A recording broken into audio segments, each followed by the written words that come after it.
د افغان ملت لپاره د ویاړ او افتخار خبر په کندهار ولایت کې یو خصوصي پوهنتون 156 تنه محصلان له لوړو زده کړو فارغ کړل. دا چې په دغه شانداره مراسمو کې چا ګډون کړی او څه ویناوې سوي بشپړ حال را سره همدغه روانه ویډیو کې کتلی سئ. سلامونه قدرمنو لیدونکو، زموږ مشال پریس یوټیوب چینل ته ښه راغلاست. میرویس نیکه پوهنتون 156 تنه ځوانان په لوړو زده کړو سمبال ټولنې ته د خدمت په موخه وړاندې کړل. نن یکشنبه د هوت میاشتې پر 14مه نیټه د میرویس نیکه د لوړو زده کړو موسسې د حقوقو او سیاسي علومو پوهنځي په اداره او ډیپلوماسۍ څانګه او همدارنګه قضا او څارنوالۍ څانګه کې 156 تنه ځوانان په لوړو زده کړو سمبال ټولنې ته وړاندې کړل.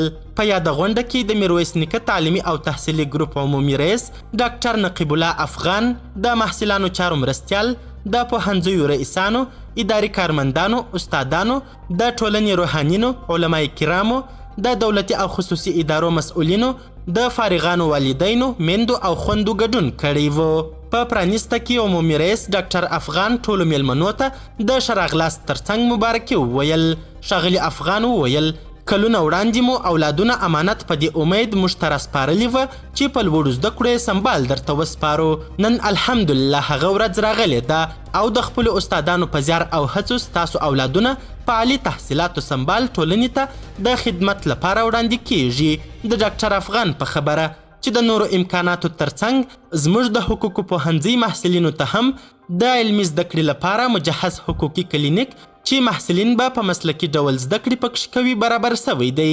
ښاغلي ډاکټر افغان په یاده غونډه کې د جنوب زون ټول معلول اشخاصو ته په اقتصاد، حقوق او روغتیایي څانګو کې وړیا سکالرشیپونه اعلان کړل. د یاد پوهنتون رئیس له اسلامي امارت څخه ګیله وکړل چې د اسلامي امارت له لوري ورته هیڅ پاملرنه نه ده سوې. د حقوقو او سیاسي علومو پوهنځي رئیس فرهاد داوري د محصلینو پر تحصیلي بریاو رڼا واچول او ترڅنګ یې یادو فارغانو او کورنۍ ته د دې ویاړ مبارکي وویل. د والدینو په استازولي د کندهار پوهنتون سابقه لرونکي استاد حیات الله رفیقي صاحب وینا وکړل او یادو فارغ محصلینو ته د فراغت مبارکي وویل او د والدینو لپاره دا مسؤلیت یاد کړ چې خپل اولادونه د تعلیم په ستر نعمت سمبال کړي. د غونډې په وروستیو کې ټولو فارغ محصلانو ته د عربي ژبې د الفبا د تورو مطابق د فراغت تصدیق پاڼې ورکړل سوې.